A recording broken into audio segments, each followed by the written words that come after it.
So, Sel, who does Bill Belichick actually want to win the starting job? Is it Mac Jones or who? Is it Cam Newton? It's Cam Newton. And it's for an obvious reason. It's because if Cam Newton wins this job, he gets a 2-for-1. If Mac Jones wins this job, let's go down the road less travel and the road that we won't travel, but let's do it hypothetically. If Mac Jones wins this job, we're all going to be sitting there holding our collective breath saying, I hope he's okay. Because in Bill Belichick's system, in terms of a year one performer, you're either going to sit or you're going to suck. Simple as that. Ask Tom Brady, oh, he sat. That's why he didn't suck. But ask Cam Newton, oh, you didn't sit? You suck. According to Emmanuel Acho. I didn't think he did. 21 total touchdowns, 10 interceptions, led his team in touchdown percentage, highest of any NFL player, best deep ball thrower last year, 12 rushing touchdowns last year. Stop the blasphemy. All I'm saying, see, these facts is getting in the way of these feelings over here. But the point is, the boy balled out 65.8 completion percentage, higher than Tom Brady, who won the Super Bowl and the Super Bowl MVP last year. I digress. But let's talk about why you don't want Mac Jones to play. Simply holding your breath and seeing how it's going to play out. It could work, it could not work. But here's the thing about why you want Cam Newton to be your quarterback.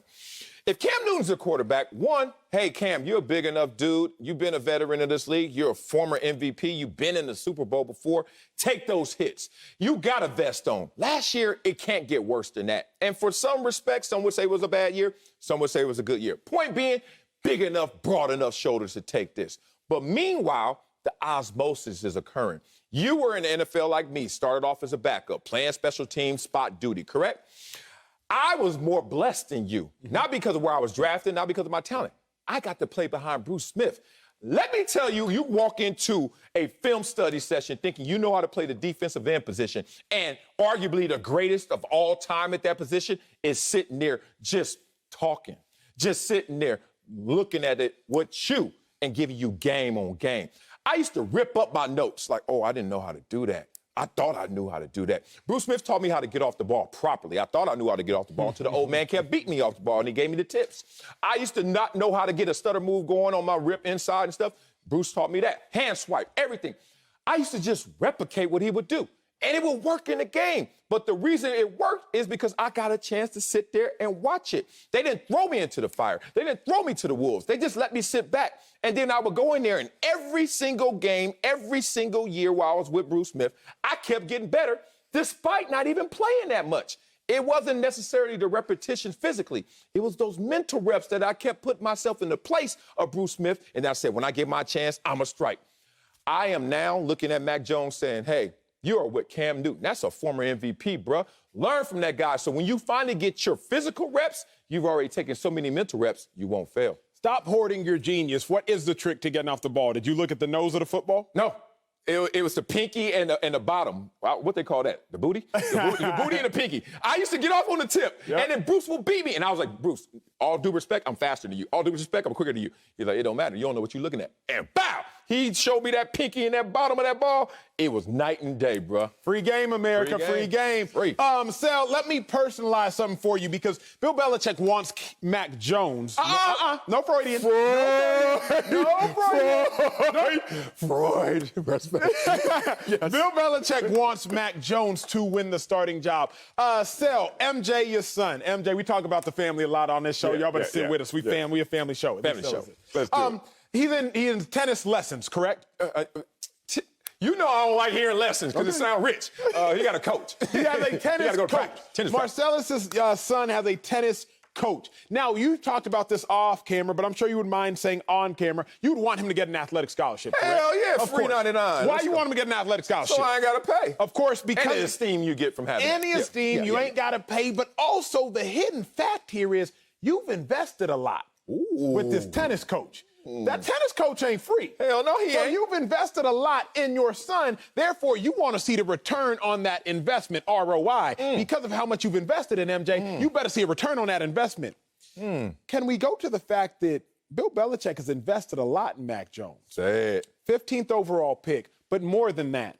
4 years guaranteed because he's a first-round pick. $15.5 million guaranteed because he is a first-round pick. Bill Belichick has invested a lot in Mac Jones, just like Marcellus Wiley has invested a lot in his son's tennis lessons. Now, conversely, Cam Newton, the investment's only 1 year, $3.6 million guaranteed. Woo.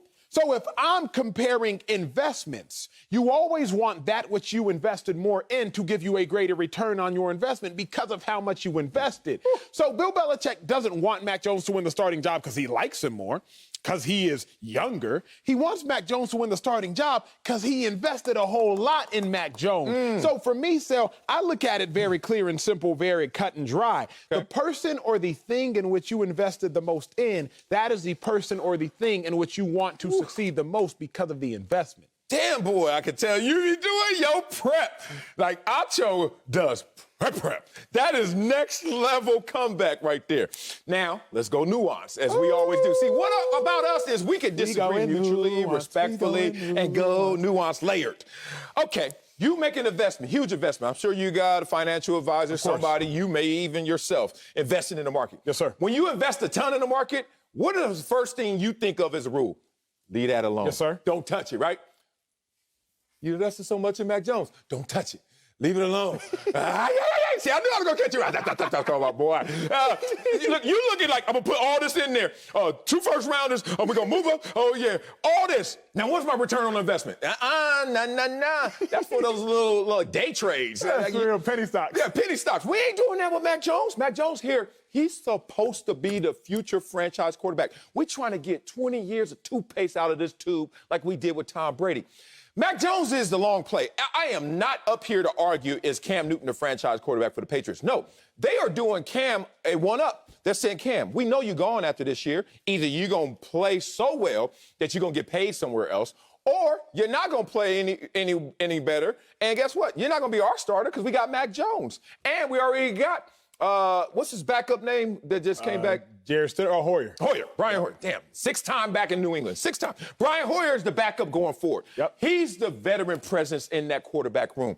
But Cam Newton, you gone one way or the other from being a starting New England quarterback after this year. So that's why that example falls a little short. Let's also talk about this. You talking about my son, MJ, in a positive way. You smart. You say something bad about my boy, it's all furniture moving up in here. Nah, my investment in my son is not just to see what he turns into, but what it's going to keep him away from as well. Think about this. Oh, I see where you're going. You see what I'm saying? Like harm's way, idle time, the devil's workshop, like whatever you want to call it. And people always come up to me like, well, he ain't going to grow up like you. And I was like, yeah, he's going to have a different set of trials and tribulations.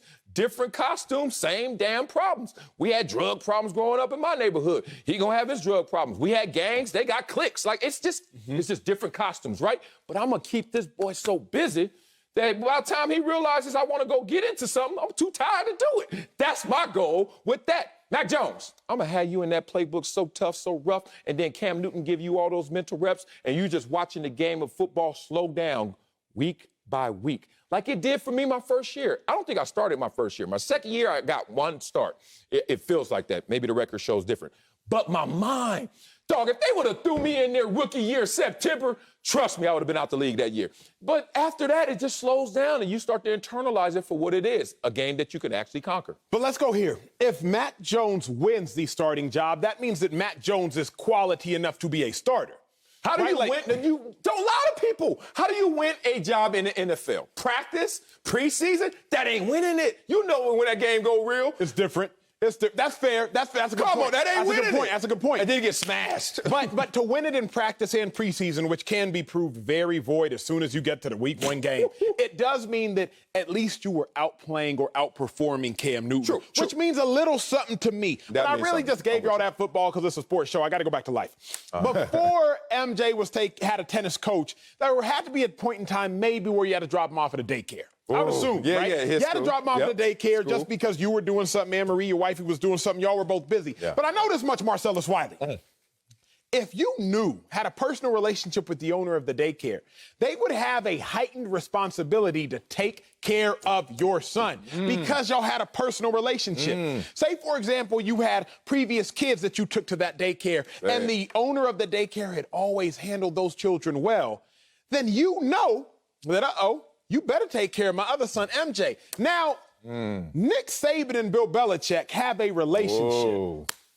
And Nick Saban always drops off, I'm not going to call them his kids, but I'm going to call them his athletes. He always drops off his athletes at Bill Belichick's daycare, Bill Belichick's school, his organization, if you will. Mind you, Bill Belichick and Nick Saban have the most college and pro transactions of any coach in the NFL and coach in college. They have 7 transactions since 2010, Alabama to the Patriots. So Nick Saban knows, hey, if I drop off my athletes with you at your daycare at the Patriot school, then you got to do them right. Because you've always done them right. Always have. Dante Hightower, et cetera, et cetera, et cetera. The list goes on. So Bill Belichick knows, Marcellus, that he has a heightened responsibility to hope this Mac Jones situation goes well and to ensure that this Mac Jones situation goes well, because that is the pipeline to a lot of my success. My captain middle linebacker, Dante Hightower, who helped me win so many Super Bowls, at least 3 of them, came from you, Nick Saban, came from your previous college. Thus, I think Bill Belichick has to hope that Mac Jones wins the starting job because of that relationship between him and his primary pipeline. You sure Saban ain't gonna drop off Mac Jones? And Belichick will be like, all right, have a good day, Nick. And as soon as he turn away, drive away, he'll be like, damn, Mac Jones, you ain't doing no work for you, bad little kid.